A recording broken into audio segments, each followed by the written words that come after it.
Gujarat government જોબના YouTube platform પર આપ સૌનું દિલથી હાર્દિક સ્વાગત કરું છું. આજની વિડીયોમાં આગળ વાત કરીએ એના પહેલાં તમામથી રિક્વેસ્ટ કરું છું, જીએસએસબી વર્ક આસિસ્ટન્ટ ભરતીને લઈને તેમજ એસટીઆઈ સ્ટેટ ટેસ્ટ ઇન્સ્પેક્ટર રાજ્યવ્યવહાર નિરીક્ષક ભરતીને લઈને મહત્વપૂર્ણ અપડેટ આવી છે. એકવાર જરૂર ચેક કરી લેજો. જીપીએસસીની 11 નવી નોટિફિકેશન આવી છે. કદાચ તમારા માટે ઉપયોગી હોય તો જઈને ચેક કરજો. વિડીયો મૂકી દીધો છે. વિદ્યા સહાયક ભરતીને લઈને ત્રીજા તબક્કામાં ઘણા સારા ગુડ ન્યૂઝ આવ્યા છે. જીએસએસબી પબ્લિશિંગ ઓપરેટરની ભરતી પરીક્ષા આપી હોય એમના માર્ક્સ જાહેર થયા છે. સીસીઈ ગ્રુપ એની અંદર 4 જુલાઈના રોજ ફાળવેલ ઉમેદવારોને ખાતા વિભાગ અને 5 જુલાઈનો કાર્યક્રમ જાહેર થઈ ગયો છે. તો વિઝિટ એકવાર જરૂર કરજો. બેંક ઓફ બરોડાની અંદર જે 2500 જગ્યા ઓલ ઓવર ઇન્ડિયામાં છે તેમાંથી ગુજરાતને સારો એવો લાભ મળશે. ટોટલ 1160 જગ્યાઓ આપવામાં આવી છે. ખેતી મદદનીશની અને વર્ક આસિસ્ટન્ટની અંદર જે ભરતીઓ છે તેમાં જે પણ ઉમેદવારો પરીક્ષા નહીં આપી શકે, જેમની ઉમેદવારી રિજેક્ટ થઈ છે, તેમનું લિસ્ટ આપવામાં આવ્યું છે. વિઝિટ જરૂરથી કરજો.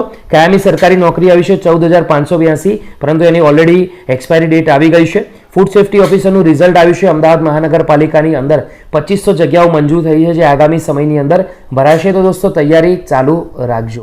હવે વિડીયોમાં આગળ વધીએ. વાત કરીશું ગુજરાત ગૌણ સેવા પસંદગી મંડળ ભરતી 2025.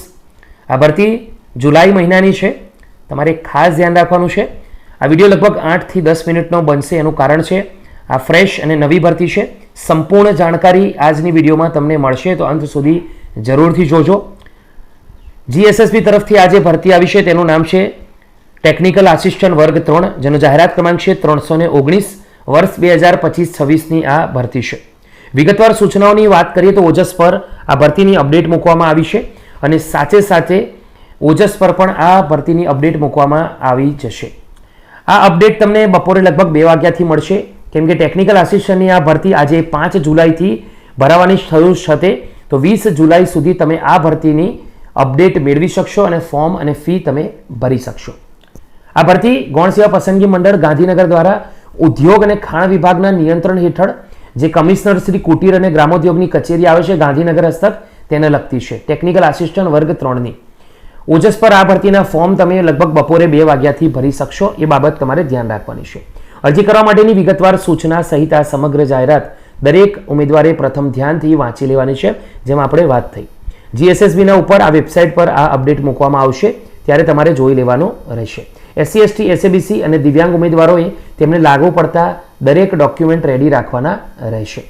જગ્યાઓની વિગતની વાત કરીએ, ટોટલ 8 જગ્યાઓ છે, જેમાંથી પુરુષો માટે બિન અનામત માટે 3 જગ્યા છે. આર્થિક રીતે નબળા વર્ગની ઈડબ્લ્યુએસ માટે 0 જગ્યાઓ છે. અનુસૂચિત જાતિ એટલે કે એસસી માટે 1, એસટી માટે 1 જગ્યા છે અને ઈડબ્લ્યુએસ એસસીબીસી માટે 3 જગ્યાઓ છે. મહિલાઓની વાત કરીએ, ઓપન કેટેગરી માટે 1 જગ્યા છે અને સામાજિક શૈક્ષણિક પછાત એસસીબીસી માટે 1 જગ્યા છે.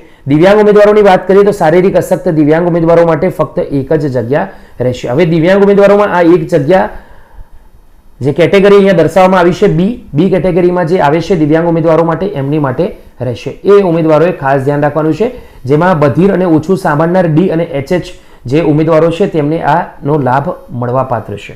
હવે દોસ્તો આગળ વાત કરીશું પગાર ધોરણની. પગાર ધોરણ 49,600 રૂપિયા મળશે. અંકે રૂપિયા 49,600 રૂપિયા અને માસિક ફિક્સ પગારથી પ્રથમ 5 વર્ષ માટે. 5 વર્ષ પછી તમારું કામ સંતોષકારક જણાશે તો તમને ફિક્સ પગાર તમને જે સંતોષકારક પગાર છે, જે નિયમ છે પે મેટ્રિક્સ લેવલ પ્રમાણે એ મળવા માત્ર છે.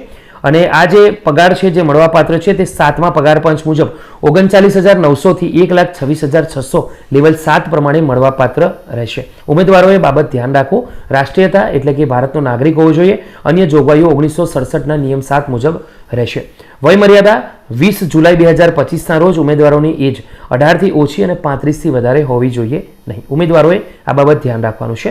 લાયકાતની વાત કરીએ, degree in engineering and automobile और केमिकल और computer, electrical, electronic, electrical information technology, instrumentation control, mechanical और mechatronics, metallurgy, plastic technology, power electronic और textile processing technology, textile manufacturing technology obtain from any of university.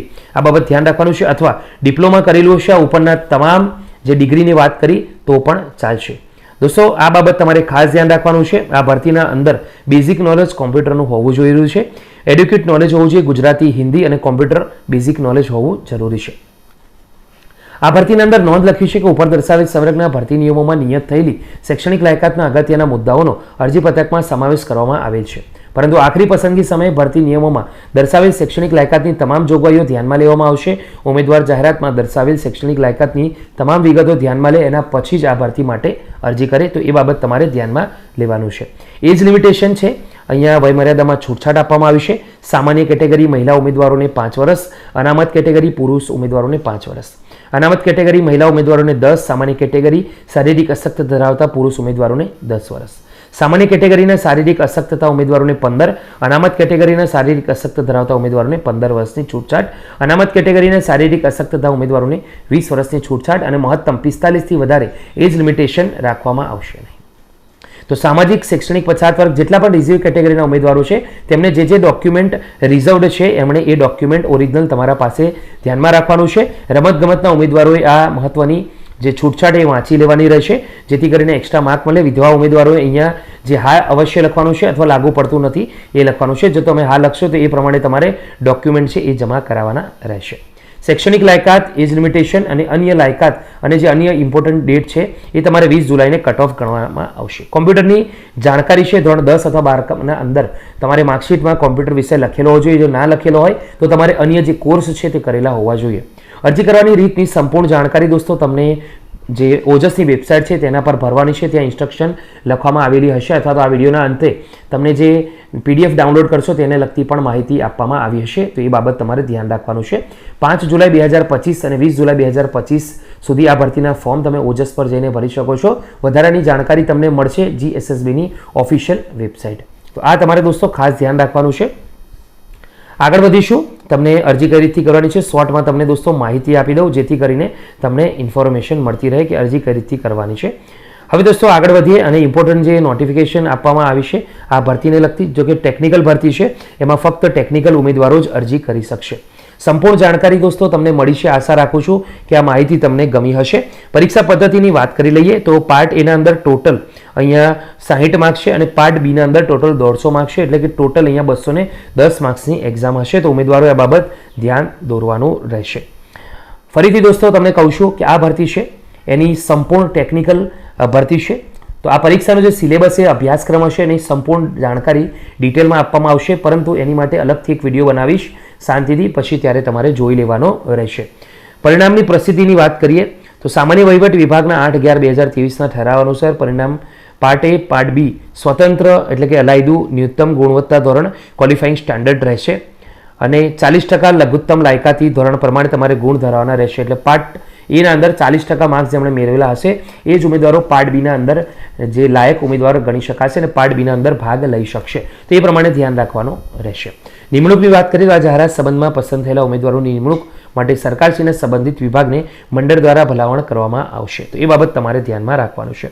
તો આજની video દોસ્તો અહીંયા finish કરીએ છીએ. વિડીયો ગમી હોય લાઇક કરો. ફરીથી મળીશું એક નવી જાહેરાત, નવી અપડેટ સાથે. ત્યાં સુધી ગુડ બાય.